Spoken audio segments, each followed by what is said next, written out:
Hello, loves. Today I have compiled quite a few good stories. Let's get started. Story: I need advice, please help if you can. So, to premise, I, 25 trans dude, and my BF, 25 trans dude, last week we were going to visit his parents out on his stepfamily's land. They're the country but not from the south type of people, and my BF grew up in, as he said, the middle of nowhere. Thing is, my BF is very much what I'd like to call a punk cowboy. Very anarchist, very for the people, heart of gold, just a wonderful and lovely guy. He's told me how bad his parents can be when it comes to being racially ignorant, but I'd met them before, so I figured I could handle it since they'd never really been that bad. This time was different. My BF's parents came up from Florida, where they live, to visit. We decided to see them since my BF's pet rat had recently passed and we wanted to bury him up where my BF grew up. We were gonna camp out on his stepfamily's land before burying his rat. We didn't even make it to the tent. For some extra context on his stepdad, let's call him Bob, fake name. Bob peaked in high school and is a self-reported nice guy. He would be friends with girls to get them to date them, and then when they didn't, he verbatim go, "But I was such a nice guy." Do you see the problem here? Hi BF here, how does Bob not know? With Bob being like this, he's checked a lot of other bigotry boxes and he loves to talk down people he sees as weaker or lesser than him. He speaks as though he's one step ahead of you, puts words in your mouth, and will constantly strawman or character assassinate just to prove a non-existent point. His ego is much larger than his actual intellect, and it shows with how he pulled me into an argument about trans people in front of his trans stepson. Now, I'm black. I'm also ODHD, so I talk with my hands a lot, I gesture a ton. We'll come back to that later, it's relevant. Constantly, during the conversation, he kept interrupting me, assuming what I was about to say, making assumptions about my points or intentions, and constantly tried to talk over me to the point where I got frustrated with how many negative traits he was projecting onto me. He'd say things like, "Oh, so you think I'm stupid," after I'd tell him the reason why I was explaining my speech patterns is BC I've had people misunderstand my lack of tone for attitude. Again, autism. Like, "Sir, where in that sentence did I say you were stupid?" The entire time, when he saw that I was getting frustrated, he was smirking like he was winning some kind of game. The conversation continued and Bob finally pulled a microaggression as old as time. He got angry that I was shooting down some of his points and said that I was being aggressive just because I talk with my hands. I'm not going to go over microaggressions here, but if you don't know, do a Google search and specifically research the angry black woman trope.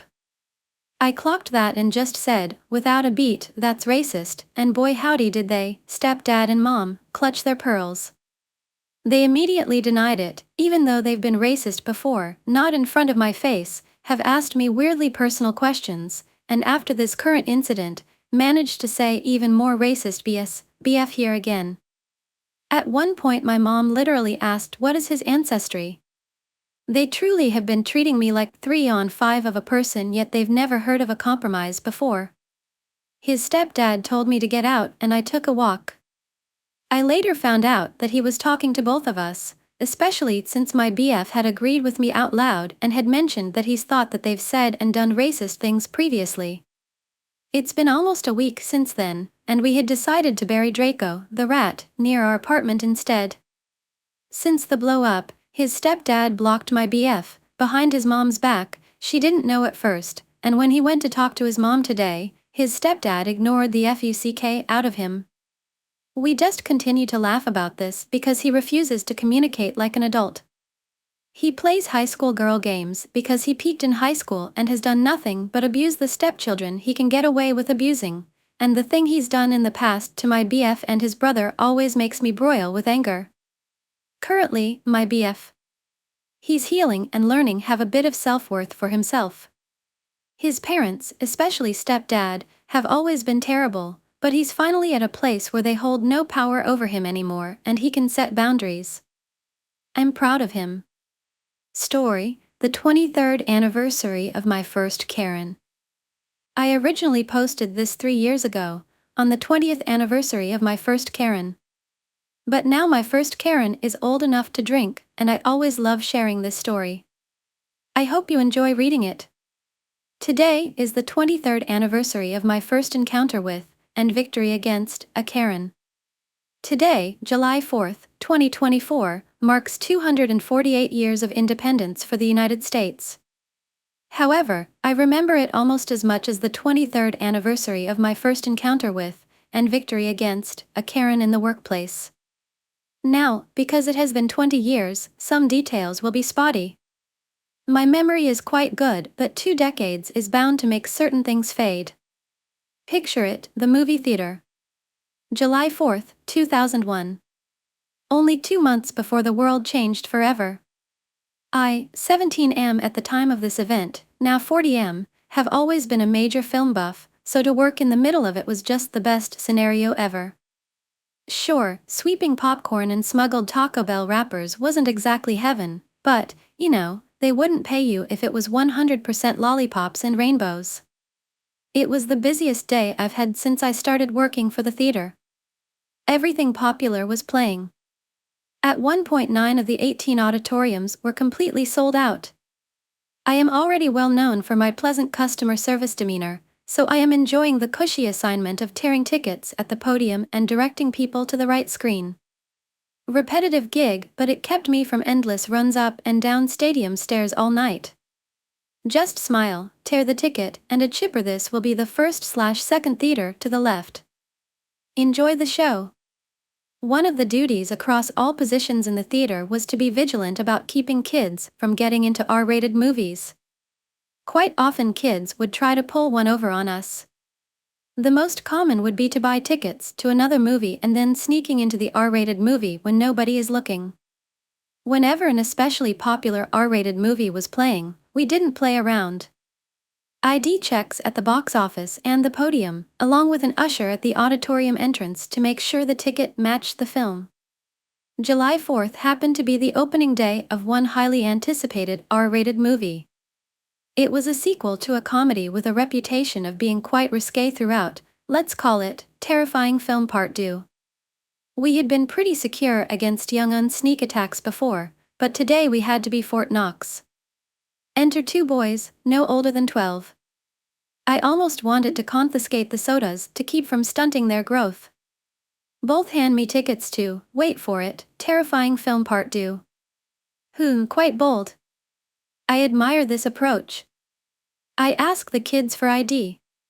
Of course, they don't have one. Sorry. No ID, no parent, no dice. They walk away and I think nothing of it. 10 minutes later, I hear the screech of what I would later know is the mating call of the Karen, demand us accommodate us, known for their distinctive haircut, dilated pupils, and lack of reasoning. Karen, my kids are going into this movie. Me, ma'am, because this film is rated R, anyone under 17 have to have the K. I'm watching another movie and then when that's over I'm gonna sit with them. I'm just dumbfounded. That's not how this works. The parent has to accompany the kid through the whole film. Even though this was indeed my first rodeo, I knew pointing that out would be as productive as baptizing a feral cat. So I take a different approach. Me, if you can show me your ticket as well, I'll let you all sit together. And here we go. You know how they say you always remember your first? Yep. Now this part 1 remember like it was 5 minutes ago. K, get. Me. Your. Manager. I could feel the white-hot fury of 1,000 suns shooting from her eyes. I'm surprised the papers on my clipboard haven't burst into flames. I'm at the podium. I can't walk away. Usually the podium has a radio to page management in situations like this, but of course when I needed it the most, it had vanished. I'm unable to leave the podium, but I can't grab a manager either. I'm stuck. I try to explain, but this just makes her turn an even darker shade of crimson. Kay, this is freaking ridiculous. Karen stomps away.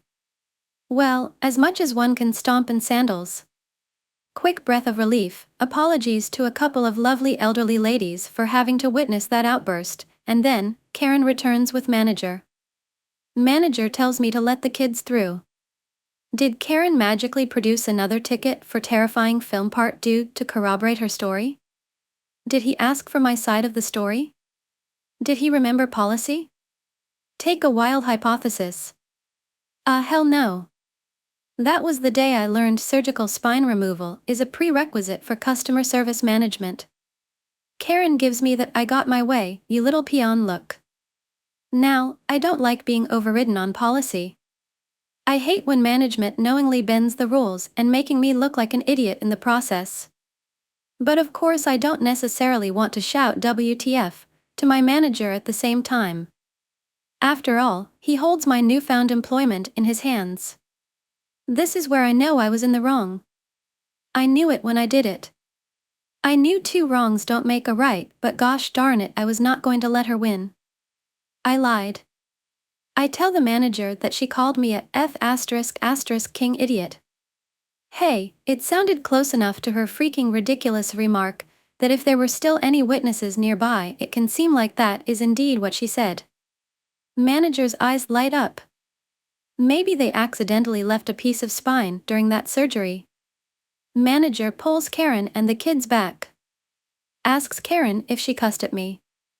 I thought I'd seen Karen at full meltdown mode before. Nope. Not even DEFCON 3. Karen goes off, alternating between incomprehensible sobs and hateful screams from the seventh circle of hell. That's the worst one, right? Kay, how dare you? How dare you, you little liar? He's lying. He was cussing at me. Me, ma'am, I don't talk like that to customers. Manager shuts me up. I admit, I should have kept my mouth shut and not fuel to the fire. However, I was hoping I could induce some sort of short circuit in Karen's head. I was so focused on checking Karen's hair for smoke that I did not notice her husband, in his dirty wife-beater, until he jumped into the conversation. He claimed to be a big shot at a restaurant chain, big eater, maybe, and that he had the power to get me fired? Get everyone fired? Make sure my appetizers are served lukewarm at his company for the rest of eternity? Whatever. Husband is laying into me, and defending myself. Karen is about to burst some blood vessels, hers or the manager's, unknown. The lobby is being treated to some live theater while waiting for their concessions. Manager finally sends me to the break room because I'm not staying quiet and husband is about to punch my face in. As I make my way to safety, I see Karen speed walk back to the box office, crying, accompanied by the manager. Karen and her brood get full refunds.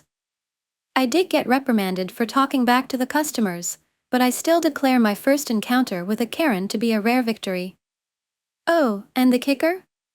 Karen and husband had tickets to another movie, a PG-13 film that started at the same time as terrifying film part due, but ended a full hour after it. She wasn't going to sit with them during that movie at any point. And that was the time I lost my Karen-ginity and started a lifetime of dodging entitlement. In the 2 decades since, I've accumulated enough wild Karen stories to fill a series of books. If you like this story, I can gladly regale you with more. Thank you. Story, I, a transom 17, feel like my mom doesn't want me to get better. I, transom 17, feel like my mom doesn't want me to get better. I had a therapist and other forms of help for some months. I gotten comfortable with my therapist enough to open up about everything that has ever happened to me, including my dad's and mom's abuse towards me, them letting friends and family hurt me, our old housing situations, and overall anything that has or was happening. I was able to be told that yes, it's likely I have autism, that they'd give me ADHD meds just in case. I was also told I'm schizo and I have tics randomly, and yeah, I'm depressed to a severe level. I developed an eating disorder and I also have bad anxiety issues that helped calm a lot of me that I was afraid of. But my mom hated my therapist. That's because when my mom's ex Betty was living with us, she just recently ran away from my mom with her baby. My money would give me the baby while she went out with friends. Betty tried her best to make my mom stop, but she couldn't. Each argument ended with my mom laying hands on her and me getting in between them to help Betty. I told my therapist about this and she saw me babysitting. She was concerned because I was a high-risk person, so she was obligated to call DCF. My mom hated her, but I convinced her to not change me. She was the first person to believe me from the beginning and try to help me. Now a week or so ago, I'm bad with time, sorry, my therapist had to call DCF again. This time it was about my eating. When her now ex-GF moved, my mom was put in charge of all the shopping and everything else. My therapist told me that I didn't have to be a parent to my siblings BC, I wasn't their parent, I didn't have to clean after them, so I stopped doing that. My mom hated that because she used to rely on me for everything and I just gave that up for my own mental health. So in retaliation she would take my siblings to the store without me, they'd go grocery shopping and never buy my safe foods. Safe foods are something I'm 100% going to eat. I have a habit of going days without eating, so we developed that plan. I might be fat, but I can't eat like I'm fat, lol. Then once I did want to eat, she's yell at me for eating their food. The fridge had either dinner stuff or snacks. If I touched a snack I'd get yelled at. They never bought stuff for me to eat and I felt like I was taking their food. So I stopped eating again. It went on for a month and some change, and then I told my therapist. I told her in tears how I haven't had an actual full meal in a couple of days. She saw that in my face, I was pale and tired, and she said my cheekbones were caving in. She said that she was sorry, but she had to call CPS again. I broke down because I knew if my mom knew she'd be mad at me and never let me get more help. I was right, OFC, she took my therapist away, then my therapy manager, she made each therapy manager session all about her. I wasn't allowed to get a new therapist till SHE felt comfortable with them. She took my meds away and said you don't need them, you need weed, it'll help everything.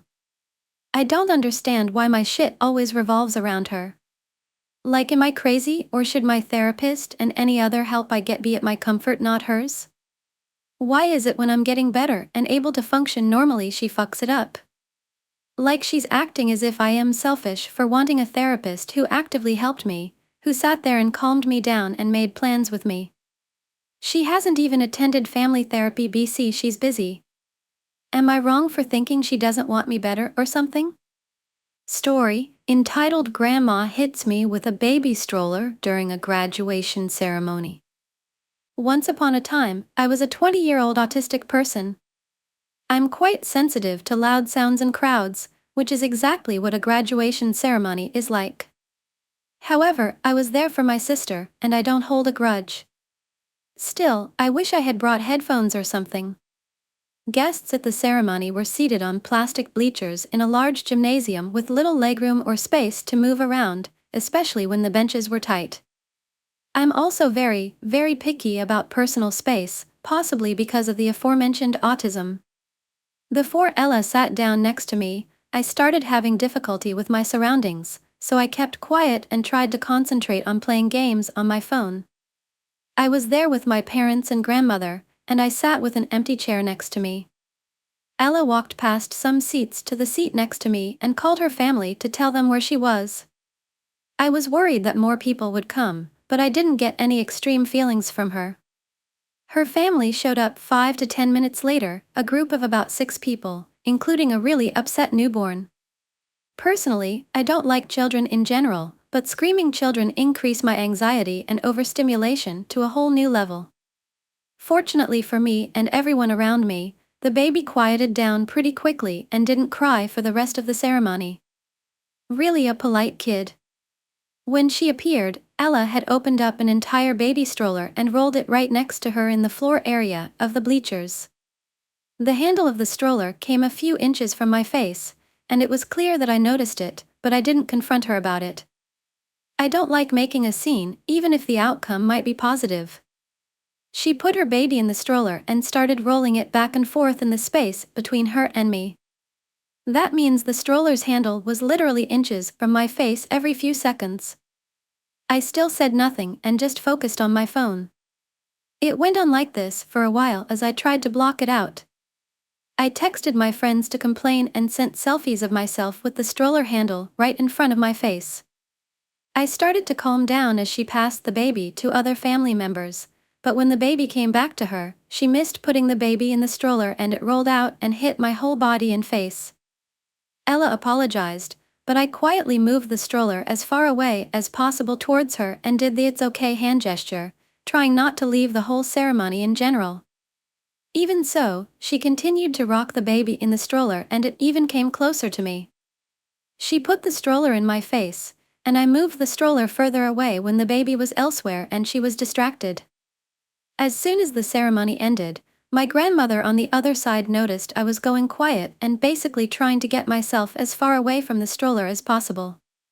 She confronted Ella and kept telling her, "You're getting too close," while pushing the stroller back to her. Ella did not take this advice and kept shaking her head no and arguing with my grandmother. I tried to block it all out as I was between the two of them, covering my ears and looking down, so I don't remember much verbatim. Finally, they stopped, and we left immediately because I was close to a meltdown. Ella and her family walked past us as we left, and she didn't say anything. Honestly, I would be happy to never see her again. I felt guilty for not asking her to stop myself and then having my grandmother argue with her, but I was not in the right headspace or had the mental capacity to engage in any conversation. Ngufap Dam Bao by Viet Tieng An Qua Ban Kong Koloi. Don Van Ben Qua Ben Hoc Bet Dao Nat Ben Dui De Kim Tra Loin the Fap, Chintava Dao Ka. Sua Loi, 0, Don Lua Chan 0/2000 GPT 3.5 Turbo Teep, TUC Kai Tien. Story: Advice on dealing with mother after 40 years. I feel like a 40+ something adult that I should know how to handle this, but this has been ongoing for so long. Every time I feel like I know what to do, I change my mind again. Let me start by saying I was raised in a home where parents fought from morning to night, often putting us in the middle of their fights. It was mentally abusive. One small example: Mom would pretend to have heart attack and fall to floor when I was in grade school because of how my dad treated her, and when we would go to call 911 she would be fine. There are too many stories to tell. Her running away from my dad, and going away for the night, and me and my brother would be bawling our eyes out worried about divorce and her leaving us. I remember vividly going out with my friends to take my mind off of it and being told that she couldn't believe I could do that. I must have not cared or loved her. This continued on until college, when I would obsess over her health and making sure she was okay, religiously calling from college to make sure. I was diagnosed with OCD and severe anxiety as a young teen, had multiple episodes over the years that completely debilitated me. Somehow I am a functioning adult, own a business, went to law school and have children. When I graduated law school, I found out my mom had been cheating online on my father. I told her I would tell Dad if she didn't. She ended up leaving my dad and leaving the state to go live with this guy, married now for about 15 years. My dad, my brother, and I had no idea she was leaving. She said she was going on vacation and never came back. I was pregnant with my first at the time.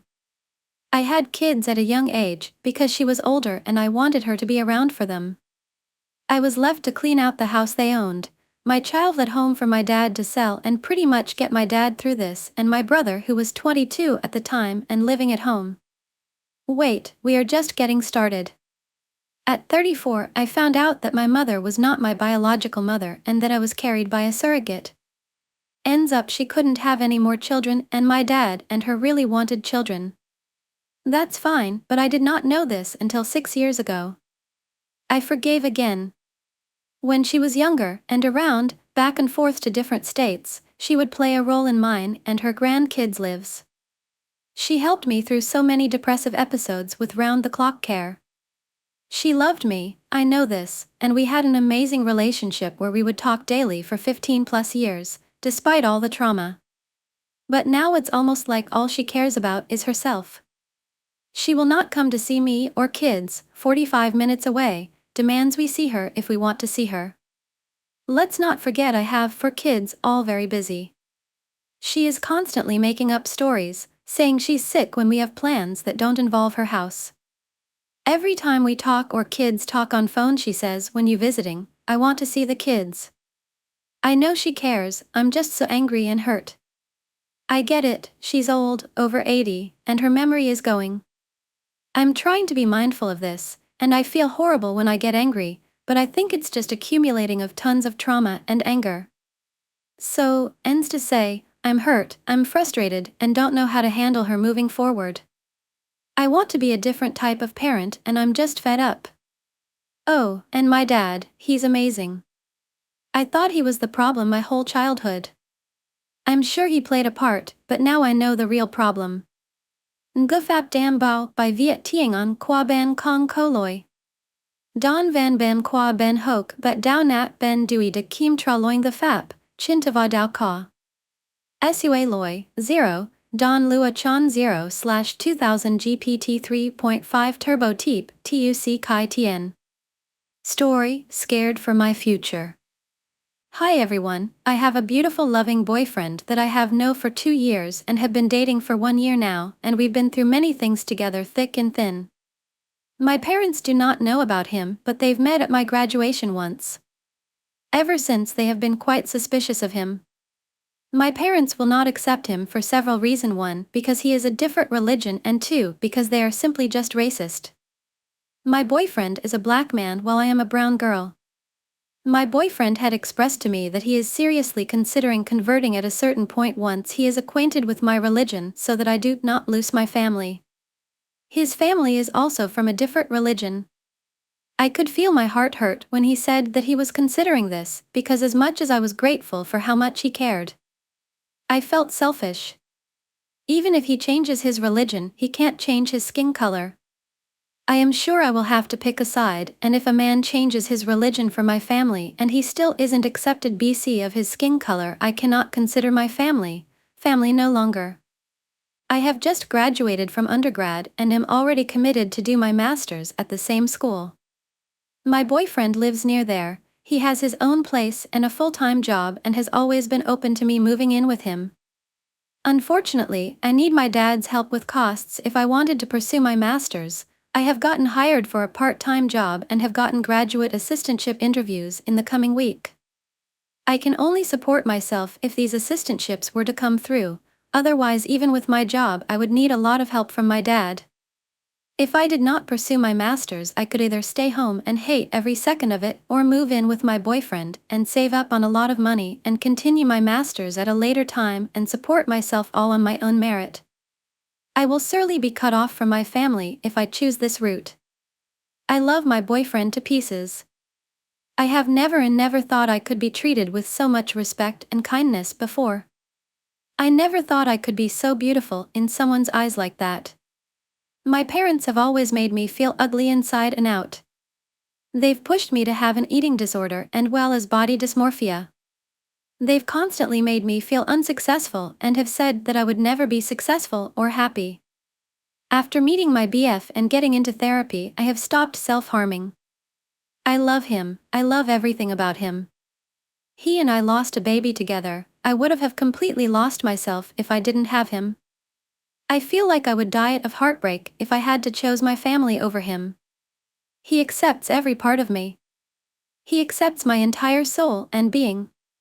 I have been a stranger living in my parents' home now that I am back for the summer break. They don't know a single thing about me, and they are very against me leaving. I have managed to stand my ground and be steadfast in pursuing my master's because otherwise they will try to marry me off. I am losing my willpower and am filled with anxiety constantly. This past year I have gone close to insane thinking about what I can do once I graduate, and now I am thinking what will I do in 2 years when I have completed my master's, or worse, what if I am stuck here and am unable to leave? I want to run away, but what kind of daughter does that to her family? But if I don't, all that I have planned for my life will go down the drain. I'm scared and lonely and I don't want to bring this up constantly to my BFBC. I can see how much it hurts him as well. What can I do? Ngufap Dam Bao by Viet Tieng An Qua Ban Kong Koloi. Don Van Ben Qua Ben Hoke Bet Dao Nat Ben Dui De Kim Tra Loing the Fap, Chin Tava Dao Ka. Sua Loi, 0, Don Lua Chan 0/2000 GPT 3.5 Turbo Teep, TUC Kai Tien. Story, update on my parents assume they will live with me when they are old. My 29F husband 28M, and I are house hunting as we are expecting our third baby in November and are hoping to move out of our trailer park by the end of the summer. We were interested in a house that was essentially my dream home. Victorian, built in 1900, but completely refurbished on the inside but with all original wood floors and detailing. Gorgeous. A house like this would easily be $200,000 last year or the year before. But the housing market is dropping and we found it for approximate $140,000. We live in the Midwest. It has 4 to 5 bedrooms and 2 full bathrooms. My parents, the other day, asked where they would stay when we come to live with you. This was never a discussion. They just always assumed they would live with me when they are older. I always said no. Well, we messaged the finance person about what the monthly payments would really be. On the app, it estimated $950 plus a month. We figured we could swing that, but needed to know for sure before putting an offer in. She came back with over $1,000. Not doable for us. We are going through a program and have a grant. So we aren't rich. Lower middle class at best. Thankfully, we have another house we had in mind. A craftsman style, built in 1920. With built-ins, wood floors, and a nice-sized fenced-in backyard. The basement even has a slightly finished room, perfect for hiding from storms and tornadoes. And it's $20,000 less than the dream house. It's just a little smaller, and bedrooms were pretty small. But it's something I was willing to deal with. We saw it before we saw the dream house. Well, when updating my parents on the house situation, my mom all but threw a fit. You don't have to go with the first house you see. Me, it wasn't. You can wait until something else comes up. Me, actually, no we can't. Some weird law was passes in our state in regards to realtors and our realtor wants us to find a house before it goes into full effect in July/August. Which just gives us more incentive to find a house pronto. So far no other houses have popped up in our area in our budget. You are about to have your third kid. Where are you going to put him? Me, bunk beds are a thing. Are you going to sleep in the basement if you have more? Me, we'll cross that bridge when we get to it. It's so tiny. Me, it's bigger than what pictures show. But yes, compared to the dream house, it's definitely smaller than that. But it's also more realistic. I knew what she was really worried about. Where will we stay? Asterisk, but she didn't say it. She started looking at other houses on the app and tried to bring them up to me. They were all houses we had already looked at or were too far away from my husband's work. She was really trying. My dad was pretty chill about the whole thing. She even brought up a house that needed serious work. We want to live in the house, Mom. And we don't want a money pit. She practically growled at me. The call soon ended after that. ETA, for all of those explaining the realtor law thing to me in the comments, thank you. My husband did explain it to me as well, but I do better with reading information than hearing it. Also, I mentioned this in a few comments, but it might be buried soon. The craftsman is not looking doable for us either unless it goes down in price by like $10,000. We only qualified 4% 3 down in our program, so we would still be paying more than we can/want to each month. We are looking at other houses, some a little further away from my husband's job. It seems all the more affordable houses that are in decent shape are almost an hour commute from my husband's work. Which is something we are okay with. We aren't overly happy about it but are willing to roll with it because it's not the worst thing in the world.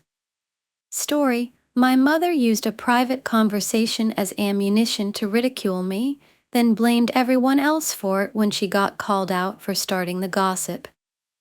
I'm gonna give some fake names off the bat for easy reading. 24 female, Abby, 60 female, Abby's mom Lori, 60 female, and mom, 24 female, me. For added context, I still live at home, but pay all of my own bills plus rent.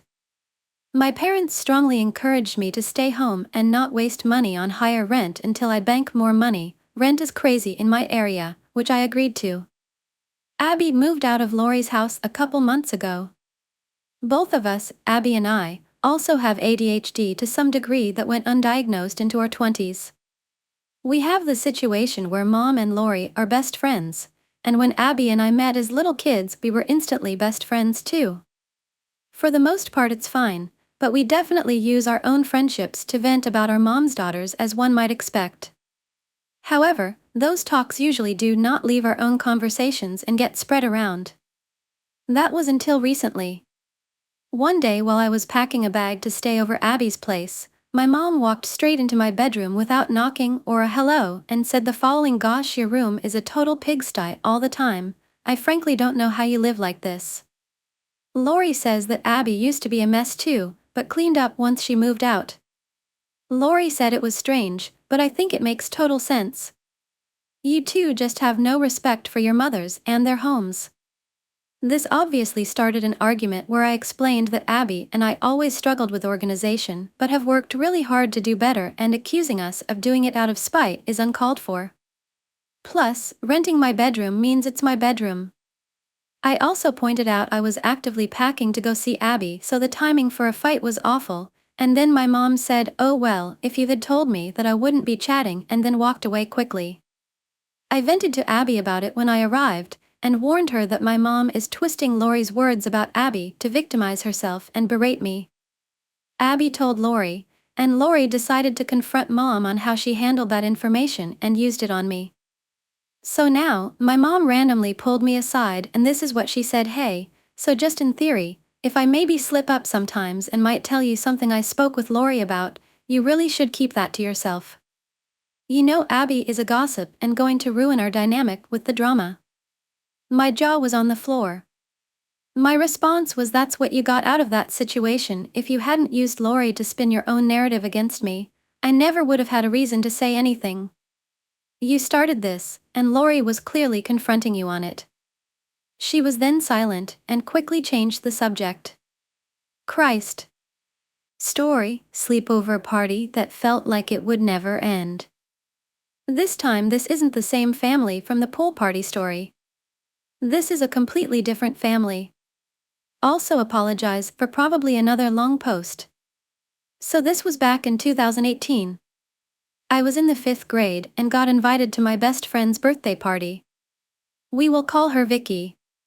Me and Vicky are no longer friends currently and probably won't be ever again. Some context is that we had a friend group falling outing where I called out Vicky's homophobia and racism. She said slurs that were very offensive to both the LGBTQ+ community and said slurs that are offensive to Black people, Asian people, Mexican people, and more. I was very excited to go to Vicky's house, and she and I were very excited. I had been friends with Vicky at that point for about 4 to 5 years. So this party was a massive milestone for us. I got to the party to hearing karaoke playing from my friend group's favorite movie. Vicky and another girl were singing the intro to Disney Descendants. I was told by Vicky's mom to drop my bag at the front door. I grabbed my iPad and asked for the Wi-Fi password so I can keep in contact with my family about how things were going. At that time I was very connected with my parents and family, and when I'm not home I would text and call my parents goodnight and updates randomly. Well, Vicky's mom, aka New EM, said no, and when I explained to EM why I needed the password, she harshly told me no again. She said if I want to leave I need permission from her to use the house phone to contact my parents. I at the time didn't know my parents' number and I needed to have EM next to me during that call. Well, 30 to 40 minutes of singing we got bored and we had to wait for food to arrive still. At that time I had been there for at the longest 40 minutes while the others had been there for 2 whole hours. I still don't know what had been going on for those 2 hours, but I'm glad my mom's aunt, whom I'm no contact with, was pulling and braiding my hair, cornrows BTW. Finally Vicky's dad came home with the food and drinks. Before this EM told us we are not to have snacks or drinks beforehand. Most of the girls were starving and ran towards the pizza. Most of the girls didn't eat before showing up and they had been there since around 3 p.m, some showed up around 2 p.m. I only made it around 5 p.m. So about 6 p.m. we had cleared out as a group 2 or 3 boxes of pizza. Em was mad that we ate so much and stormed out of the house. Vicky said she's probably going to go pick up her brothers from basketball. Also, before anyone say we ate too much or how insensitive of us to eat all the food that had just been provided for us, there was 5 pizzas there. Also, there was a total of 8 or 10 girls there. Currently, this was just about 7 years ago, so I don't fully remember, but there was a lot of girls at this party. I grabbed my iPad to play some Wi-Fi-less games with the other girls while we waited for the next part of the party. I asked Vicky if she knew the Wi-Fi password, but she actually didn't know it. Vicky's mom claims that her children are terrible, so they aren't allowed to know the Wi-Fi password and have a 3-hour time limit on their shared iPad. There was baby child locks on the iPad. They can't download and delete games on the iPad. To sum it up, when Vicky's mom entered the house without her sons, so where had she been? I'm not sure. Vicky begged her mom to download at the time a new game called Gotcha Studio. Yes, I had the app at the time, and no, I no longer play/use the app because of the community. It was strange because when Vicky asked her mom for the app, her mom spoke to her in such a sweet tone. Then afterwards was almost yelling at everyone else in a harsh way. After Vicky got the app and played for a total of 5 minutes, her mom requested the iPad back. She gave it back because she trusts her mom. She did not get the iPad back until almost the end of the sleepover party. After the iPad was taken from Vicky, she instructed us to go to her kitchen and start making her birthday cake. We had to make a giant peppermint brownie cake for Vicky. Even though she was told to go sit down on the couch and stare at the blank TV, she joined us. Vicky's mom told her to go relax even though she passed her certain amount of hours of screen time. This meant she couldn't watch the TV for the rest of the day. Vicky joined us out of boredom. Once her dad came inside from chasing her chickens around for a few eggs, he asked where her brothers were. After finding out her mom had not gotten them, he left to pick them up. After Vicky's dad came back to see a finished brownie that just needs to be baked, he said, "Oh, I'm glad you used those old candy canes. They've been sitting out since 2016. I was grossed out, but they seemed fine, so I don't know if he was joking or not. Something that kept happening was that I would get a soda, take a few sips, and somebody would move it. I found out the next day it was both of Vicky's brothers. I had to keep getting multiple sodas because they would move it next to theirs and the other girls' sodas. In total, I opened about 4 or 5 different sodas, not one of them finished because the boys were drinking from the random sodas. I found that very unsanitary, so I just kept getting a new one. I eventually stopped getting new ones because I was getting tired of opening new sodas just for them to get moved. We found out that there was no more icing, so we just had plain brownies, which I was fine with. When we cut the brownie, I was handed the smallest piece from Vicky's mom. Everybody got a small piece, but I got the smallest due to my misbehavior. What was it that I did wrong, you may ask? I drank 4 to 5 sodas. Due to this, I didn't need any more sugar. At this point, most of the girls left before we could open gifts. I suspect some of them called for their parents to pick them up. I know 1 or 2 girls had their own phone with them. I didn't know my parents' phone number at the time, so I couldn't call no matter how much I wanted to leave. So now at this point, there's only about 3 or 4 girls at the party. It's currently 7:05 p.m. and we head outside to go play on Vicky's playground and get ready to hit the piñata. We were excited and Vicky asks her mom to be outside and record her and her friends hitting the piñata. Em agrees to be outside and record, but says she's going to take a quick shower first and then she'll be outside. Well, we waited till almost 9 at night outside for her to return. Em finally comes back when the sky is dark outside. It wasn't too dark, but just dark enough for you to question why you're outside playing still instead of inside getting ready for dinner then bed.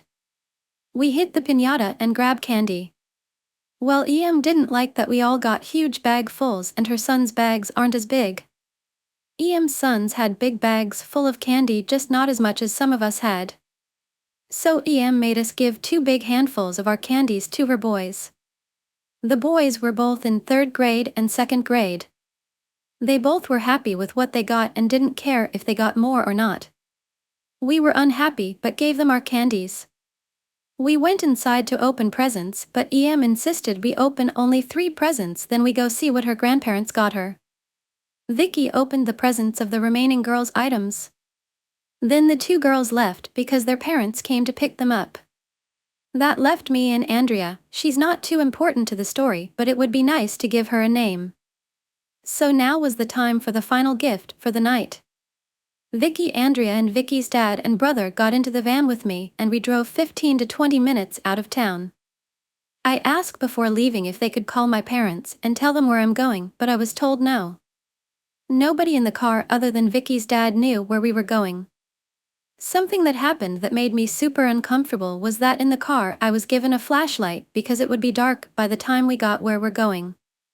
I turned on the flashlight by accident. Thankfully it wasn't pointed at any mirrors. When it went off it hit the ceiling of the van. It was obvious what happened and Vicky's dad told me not to do it again, which is a reasonable request. He then said in a joking voice, "Don't do it again because you'll blind the driver and will crash," then proceeded to swerve the car, almost crashing. He did this repeatedly for a solid 5 minutes. It was scary mainly because he drove on the wrong side of the road and almost crashed into oncoming cars and parked cars. He stopped thankfully, and we all moved on like it didn't happen. I was mainly shaken up the most. As we drove I realized nobody knew where we were going. It wasn't until we got close to the location did Vicky and her brothers knew where we were going. I was getting nervous though. I was in the middle of nowhere pretty much.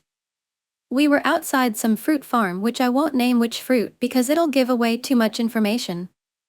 We pull up and it was dark outside. I was actually scared and so was Andrea, which I later on found out that Andrea had strict parents and she was told not to leave the house no matter what. She left the house because it would be awkward if she stayed back and would be left basically by herself. Decided that she wasn't going to go because it would be boring. Em's children begged her to join us and I was glad she decided to stay home and do work. Off topic, Vicky had a puppy which she later on told me they locked it inside a shelf closet, a tiny closet with shelves almost touching the ground. The closet could support a thin small child if you tried to put somebody in there. Keep this in mind that the dog has been in that closet the whole time and was locked in there for almost a full 24 hours. Back to the main story, we stayed out there for about 30 minutes just to find nothing was out there but an old treehouse which was about to collapse. The gift was that Vicky's grandparents paid to get a new treehouse for her and she gets to pick out where the new treehouse will go. She picked the middle of the fruit farm and asked if we could drive farther out. Thankfully her dad said no. I also later on found out that we were right in the area where commonly tarantulas, rattlesnakes and other possible dangerous animals tend to lurk. We finally get back and watched The Greatest Showman, which was Vicky's favorite movie at the time. We were all given small bowls of popcorn and when I tried to get more like Andrea did I was told no harshly and to save some for everyone else. Everybody else had gotten about 2 or more bowls of popcorn. I was so ready to go home at that point but had no way to tell my parents to pick me up. The movie ended and we were told to go to bed. When I ran downstairs to bring my bag of clothes upstairs and see if I could get Wi-Fi or guess the Wi-Fi password to tell my parents to pick me up, Em was at the top of the stairs waiting for me. She told me to hand over my iPad and I could get it back in the morning. So I handed it over. I was stuck there for the rest of the night. I was too scared to ask Em if I could call my parents to leave or stand up against her. So I went to Vicky's room to sleep. By morning everyone was very distant towards me because I stayed the night. I got up first, made my bed and got dressed because I just wanted to leave. Me, Andrea and Vicky headed downstairs once we heard Em wake up. The rule was don't leave your room for breakfast or to be downstairs in the morning until Em is downstairs. Andrea stayed the night before in the past and even warned me don't leave the room to use the bathroom unless I really have to, otherwise I will get in trouble. We head downstairs, open the rest of the presents and then we had breakfast. We all got 1 pancake, only Vicky's brothers got 2 pancakes, but they were so small it was basically a total of 1.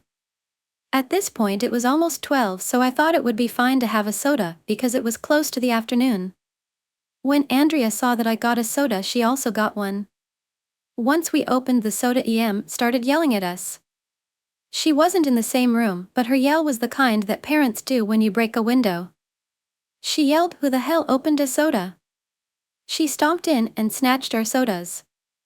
Andrea looked genuinely scared and said, "You didn't ask if we could have soda?" I didn't think it was a problem before.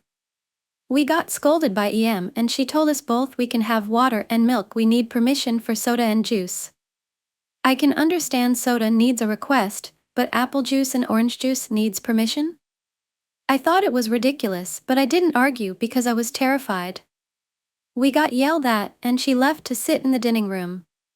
The dining room is next to the kitchen, but there's a wall that makes it hard for us to see her. She spent most of the party in the dining room. My dad called to tell EM he's on his way, thankfully. EM was talking to Andrea about how Andrea's mom made a joke about how she could live there since she's over so often. I wanted her to think I had an amazing time, so I tried to chime in saying I had a great time and I would love to stay here sometime in the future again. EM side-eyed me and said I wasn't talking to you, then rolled her eyes at me. I wanted to leave at that moment. Thankfully my dad showed up a few minutes later, and before I left EM tried to keep my iPad. I asked for it back while my dad was there and EM went and got it, but handed the iPad to my dad and not me. She then said to my dad, "Your daughter drank 5 sodas and ate 3 slices of pizza." My dad wanted to leave because he was getting a weird vibe from EM. Me and my dad hurried out. He handed back my iPad but scolded me for drinking so much soda. It was the worst birthday party I've ever been to. I'm so glad that I grew a backbone finally at the age of 17, therefore this would never had happened again, let alone I have a phone that is wireless reception so I can get out of these crazy situations. Overall, I'm glad I'm no longer in contact with that crazy family. Story: A Pool Party and an Entitled Mom. Hello, I remembered this gem from a few years ago and think this will be perfect for this channel. Also, apologies for this being so long, so much happened here that I just remembered. Also, I'm a junior in high school, currently on summer break, about to be a senior. This happened back in 2019 when I was in 6th grade summer break going on to 7th grade. On that day I was invited to a pool party for my dad's friend's daughter returning from vacation in Mexico with her grandmother. We'll call the daughter ED, entitled daughter. Well, ED was just returning and wanted to go swimming. She just got a pool built in her backyard that looked identical to mine, just hers had a hot tub, ours did not. I expected to just go to EM house, entitled mom, because she lived next door. Turns out the party wasn't at her house. I assumed this meant we would be going to a friend's house in the neighborhood, but no. We all hopped into the car to head to the public pool. I was cool with it. Thankfully my mom gave me money for food just in case the pool party wasn't at somebody's house. We get to the pool just for EM to expect us to pay for our own bracelets. I'm cool with it due to having my own money, but I was confused. I assumed since she invited us out she was paying for us. I pay for my ticket, but I turned to see my friends. I'll call them Esmeralda and Ashley. Esmeralda is the younger one of the sisters, close to ED age, and the older sister Ashley is about my age. They both didn't bring any money because we thought we were swimming at somebody's house and not a public pool. EM started scolding them and paid, mumbling about how their mom owes them now. Isabella, the youngest there, paid for herself because her family had gave her money. Lastly, ED older cousin by 3 years was paid for only because he's family and his mom was sending money to his aunt when he stayed there.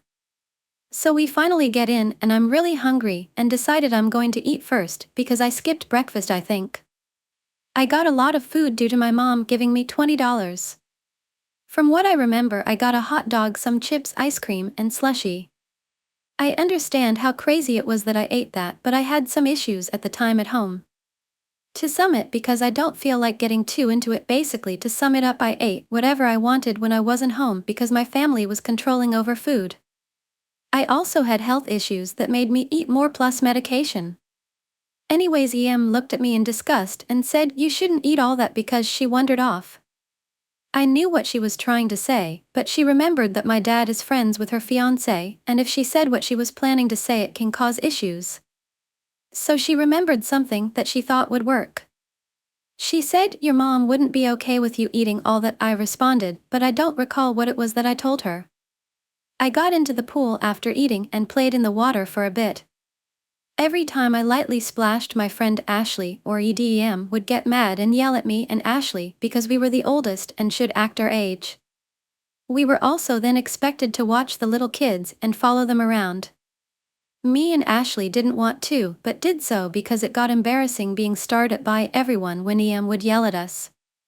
Me and Ashley barely got to do what we wanted in the pool. Mind you, me and Ashley are in 6th and 7th grade watching a 4th grader, 3rd grader, and a 2nd grader, instead of enjoying the pool. If me and Ashley knew we were going to be used as unpaid babysitters, we would have stayed home and swam at my house. The kids got out of the pool because they got hungry. So we followed. I also wanted a popsicle because it hit 103 degrees at that time. When we first got to the pool, it was about 95 degrees.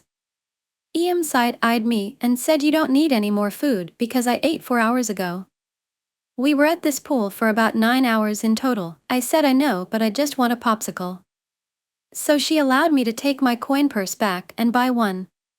At first she said I have to give the other kids the rest of my money so they can eat. I lied and said popsicles were $2 and I only have 2 left. EM got upset and scolded me, saying I shouldn't have gotten all that food and now the other wouldn't get to eat. I brought my own money and so did Isabella. EM pulled out $5 and told them to share, but when Isabella refused the money, saying she had her own, EM asked how much she had and she said she had $30 or $40, but her mom said it's only for her and to return the rest to her mom. EM took back her $5 and said Isabella has to pay for all the kids because she has the most money and her mom would be fine with it. Also, EM never paid back Isabella's mom. The kids cost her $30. I got a popsicle and I bought the last Sour Patch Kids, which was for my older brother because he was super nice to me that week. I enjoyed 2 popsicles and placed the candy in my bag secretly because I didn't want to let the other kids see the candy. EM shamed Jack, Isabella, ED, and Esmeralda for what they got. I shared with Ashley some of my food because we were super close. EM was mad that I didn't share with her daughter ED.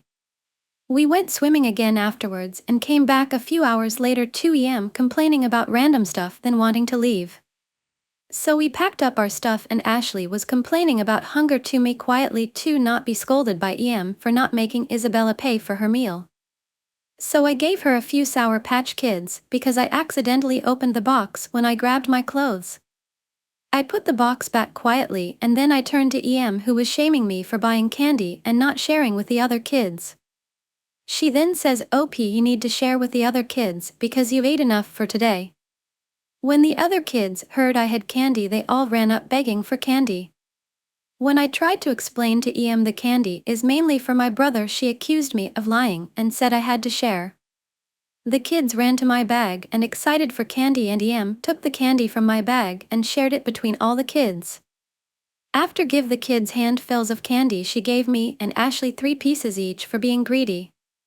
The only thing that kept me looking forward to this day was going to pick up ice cream at an ice cream shop.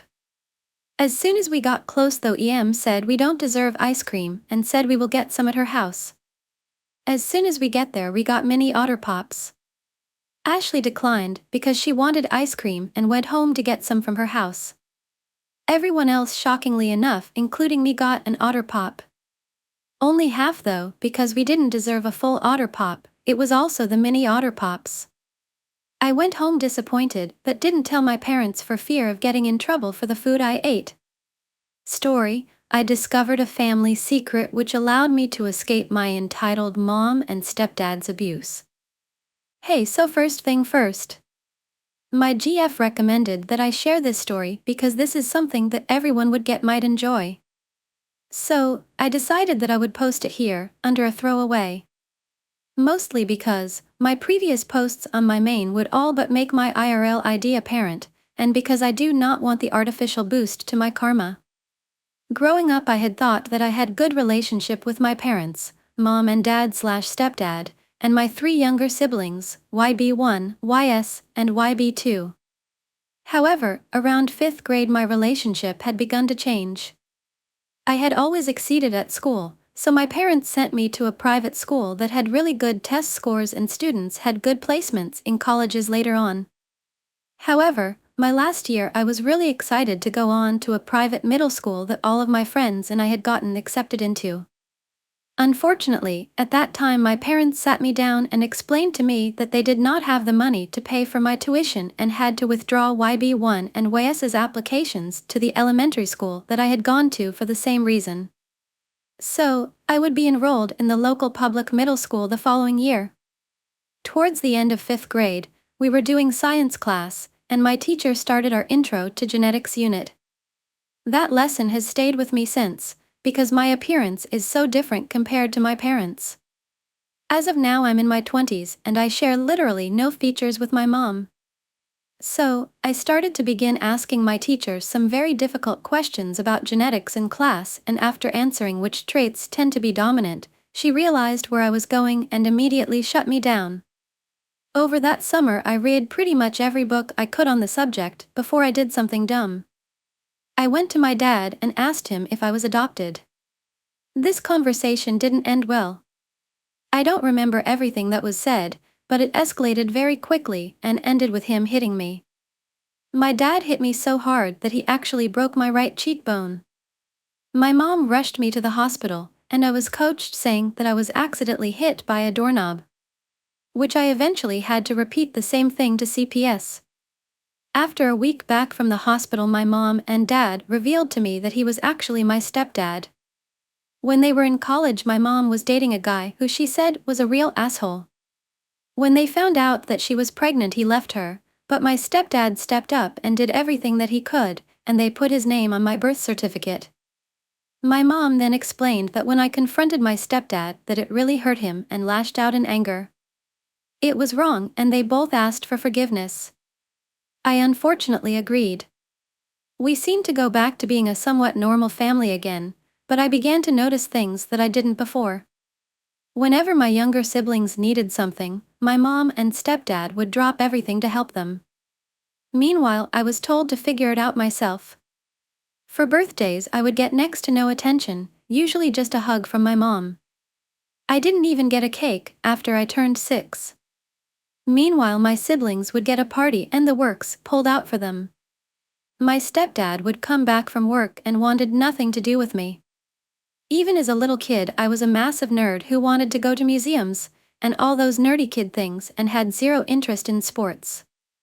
My brothers were the exact opposite, and he spent much of his free time playing or watching sports with them. If my brothers wanted to go to see a game or something, my stepdad would move heaven and earth to bring them and usually drag me along. If I wanted to see the new Devonian fossil exhibit at the local museum, then there was no way I could go because he was busy. Once he even told me, "Sorry, but that basketball game took up your entire entertainment budget this month." By the way, that was the same game that when he saw that I brought my copy of Cosmos, he threw it out because I shouldn't have brought a book to a family event. There were several more things my parents did that showed their favoritism when I was younger, but this is already going to be a long post. What I do want to point out is that this wasn't a new behavior that developed after the truth came out. This had been ongoing over the years, and I just chopped it to me being the eldest sibling. Middle school was absolutely hell. I was and still am an introvert who would usually rather be by himself reading than talking to people. In my old school, I was still the odd one out, but I didn't get singled out for it and had friends. At the public school, I was quickly singled out and bullied, which caused my mental health severely declined, and my parents refused to intervene because it would toughen you up. I was bullied, but I fought back and then they became my friends.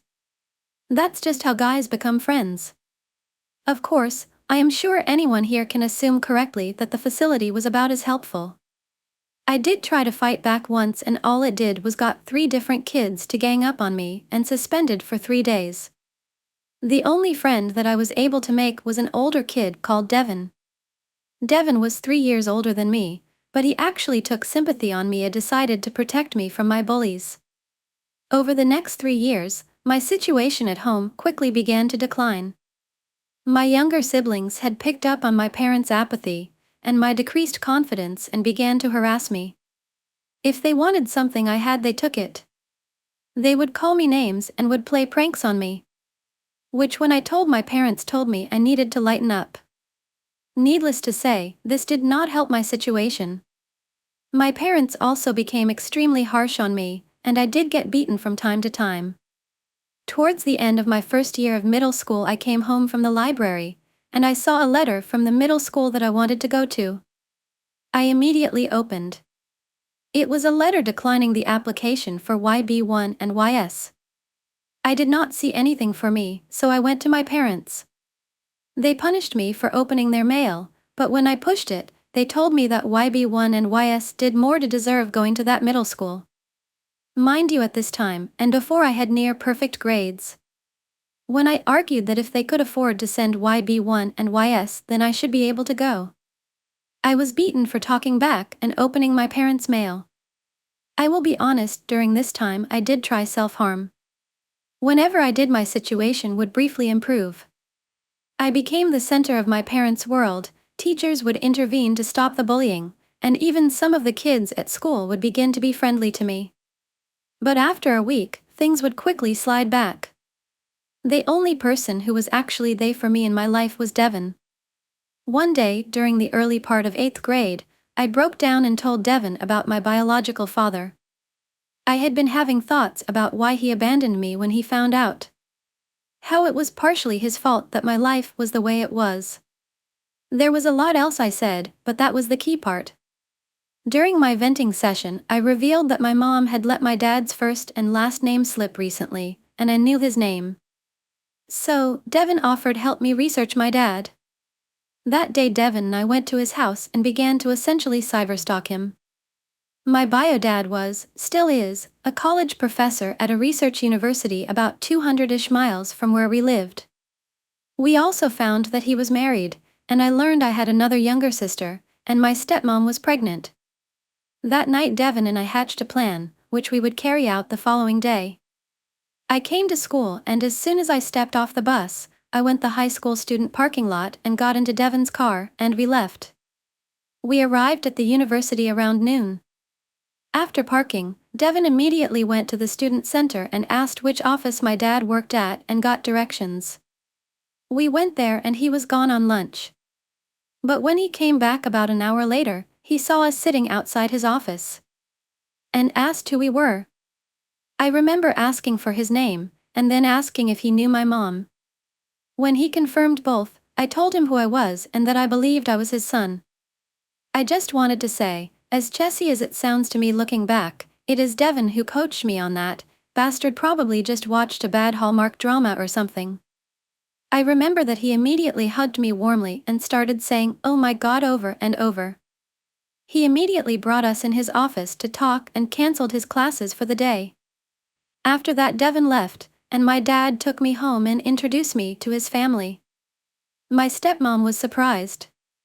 She knew my dad had a son, but a 13-year-old popping out of nowhere is kind of a surprise. Then they explained what happened. According to my dad, he was dating my mom during their senior year of college, when she told him that she was pregnant. He and my mom were having problems in their relationship, and he suspected that she was cheating on him. He was planning on breaking up with her when she had told him. He honestly suspected that it was an attempt to stay together. So he told her that he would be willing to do a paternity test and co-parent, but that he refused to be in a relationship. Turns out that my mom was cheating on him with my stepdad, and when he had a much more positive response, she cut contact with my dad. When my dad married my stepmom, he told her that he may have had a child, and they decided to look my mom up on Facebook and saw a few pictures of me. Remember how I have no significant features with my mom or stepdad? Turns out I look almost identical to my dad. So, he knew immediately. He had reached out to my mom via FB, but she immediately blocked him. He had considered getting a lawyer but figured it would be all but impossible to get custody or even visitation rights without a paternity test, which my mom and stepdad could have blocked. I told him everything that my mom and stepdad had put me through, even more than what had been said above. When I finished, I was crying, and my stepmom was consoling me. After it was all out, my dad wordlessly stood up, went into the next room and called a lawyer, and then called the police. The police, social services, and CPS all showed up and took me into custody. To summarize everything, I was taken out of my mom's and stepdad's custody and became a temporary ward of the state. A paternity test was taken, and it confirmed everything that my dad told me. Then I was placed into my dad and stepmom's care, and I was given a restraining order until I reached the age of 18. I won't pretend that everything was perfect. Looking back on it, I did cause some strain on my dad's marriage, because he immediately favored me over my half-siblings. My dad and stepmom did recover, and they placed sensible boundaries. I was enrolled in a much better school where I was able to make real friends. I never forgot Devin. We stayed in contact, but due to the distance our contact isn't as consistent as it used to be. We still talk regularly though. Devin is doing well. After high school he became an underwater welder for an oil company, which apparently pays really well. We have met for drinks and to catch up. I asked him why he protected me. He said he wasn't sure, but for whatever reason when he saw me getting bullied it just caused something to snap. He also said that he kind of saw me as someone who needed a big brother figure in his life, and that it was the right thing to do. After high school, I went on to college and I was fairly popular as my confidence had been completely rebuilt. I majored in biology and minored in geology. I am currently a PhD student working in paleontology. I love it. I get to go on university-sponsored digs, normally they are in the States, but last year I got to go to South Africa and Namibia. My mom and stepdad reached out to me a few months ago to try and get me to help tutor YB2 and YS. YS had dropped out of college a few years ago because it was too difficult for her. Although she wanted to go back and finish her program, and YB2 wants to get into a good college next year but doesn't have to grades and wants help studying for the ACTs. During that conversation I noticed my heart was beating out of control, and that I was having difficulty breathing. I am certain that it was a panic attack, but I had never had anything like that, so I just hung up on my mom and sat on the couch. The following day I began to receive a couple of texts from my mom's kids asking for help and blocked all of their numbers. Afterwards I didn't hear from them, until I received a barrage of emails from them on my university email. Essentially they were apologizing for how they treated me and that they wanted to fix things so we could be a family. Originally, I had decided that I wanted to send an email back telling them that I wanted no further contact and that even hearing from them was casing a traumatic response over a decade later, and that I feel the only reason that they are reaching out is because they want a free tutor. I never sent it. Instead, I decided simply to block them. In April I went on a dig in Texas, and received a call from the police telling they had been called to my apartment because they had been told that someone had broken in. It was YB1 trying to get in contact with me. I told the police that he was not supposed to be there and that I would like trespassing charges pressed. As it was a first offense, he was able to plea bargain it down to 100 hours of community service. I got back home at the end of May, and I haven't heard from them yet. I think that they got the idea and decided to stop contacting me. Regardless, I have a strong relationship with my dad. We have spent a long time building that relationship and make up for lost time. I have a good relationship with my younger half-siblings from my dad and stepmom. I play with them and spend a lot of time with them, but there is a fairly big age gap between us. My stepmom and I are on good terms. I'm not sure how to describe our relationship, but I would say that while she didn't completely replace the role of a mom in my life, she did become a motherly figure. I have no idea if that makes sense, but it is the best way I can phrase it. I am not entirely sure how to end this. There might be something like a message here, but probably not. I really did just feel that I should share my story. Although I have been sitting here and after initially writing this, when I was recalling the abuse I suffered, and started to proofread it, I started to feel extremely anxious. I think that I may have some suppressed trauma and will be looking to get therapy. Story: woman called me a racist little bitch because I didn't let her cut the line for a drink. Hello. My previous job had me working as a food service worker in a bakery. I worked at a certain berry-themed amusement park, and I worked there for about 2 years before quitting a few months back for a job that pays me better. I liked the job for the most part. Most people were cool and I really only encountered difficult people during busy seasons, and my coworkers, with the exception of 2 who hated me, had my during these encounters. We were also right next to the park's security office. The way my location was set up was a little bit weird and specific. It was a bakery with 3 massive display cases separating us as the employees from the customers, 2 registers between the display cases and our soda machine, and a little nook off to the side. In this nook, there were 3 machines, a massive coffee pot, a hot chocolate machine that was just a little broken and always messy despite my best efforts to keep it clean, and a run-down little latte machine. There's a counter right next to this machine where the coffees and stuff would be called out.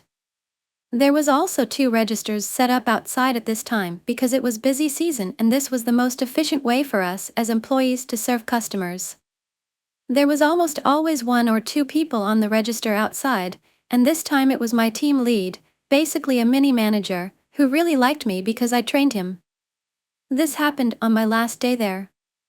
This park has a drink program where anybody with the annual pass could pay an extra $10 or so and redeem a free fountain drink every 15 minutes.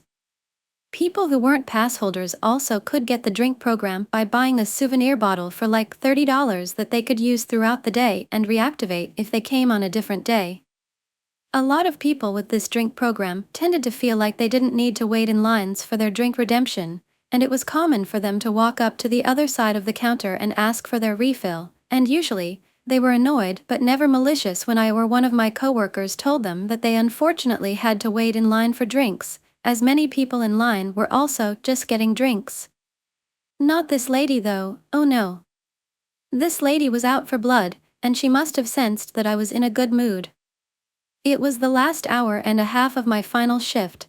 I was busy cleaning up a couple of messes that had been made throughout the day by the hot chocolate and latte machines, and was simultaneously talking to my managers and other leads about my plans for the future, about where I pick up my last check, etc., etc. Suddenly, I heard somebody unscrewing the lids off their cups and pushing them towards me. This woman was a little taller than me. I'm 5 feet 3 inches, had sunglasses and a baseball cap on, and didn't look very pleasant.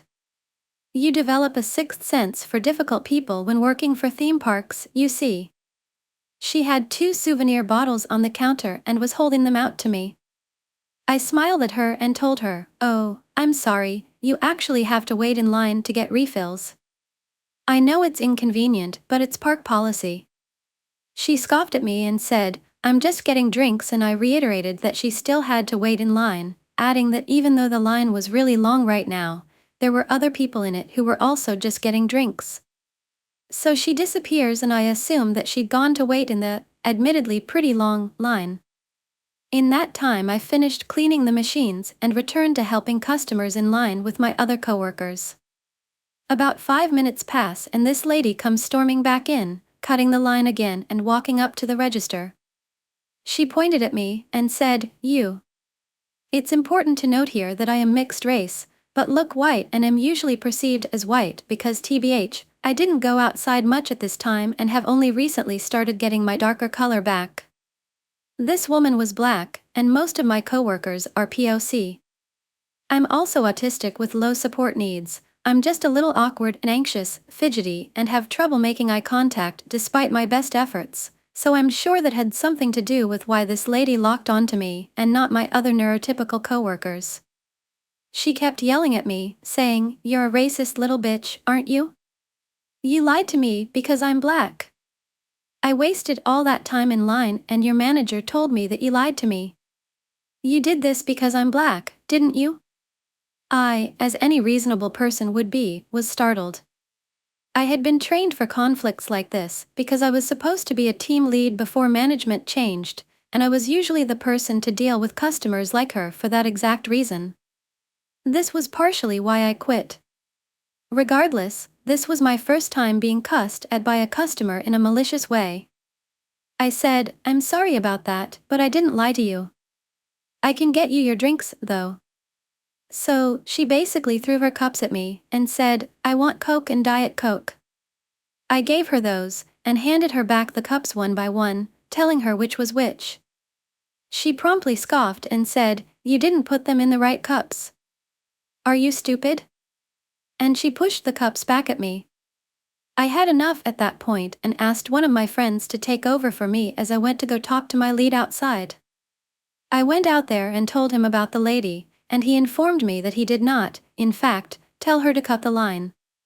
He said that he scanned her drink pass and told her to just wait for one of us behind the counter to help her, and we'd get to her as soon as possible. I told him about her insults to me, and just like that, boom, she appeared behind me. This woman had followed me outside and started berating me in front of my lead and hundreds of customers, one again calling me a racist little bitch and saying that I hated black people, that I was a lazy piece of shit, that I didn't know how to do my job, and that I had no right to be standing there and doing fuck all when the line was out the door. My lead stood up for me, and I'd finally just told her, "It's my last day. You can't talk to me that way," and walked away.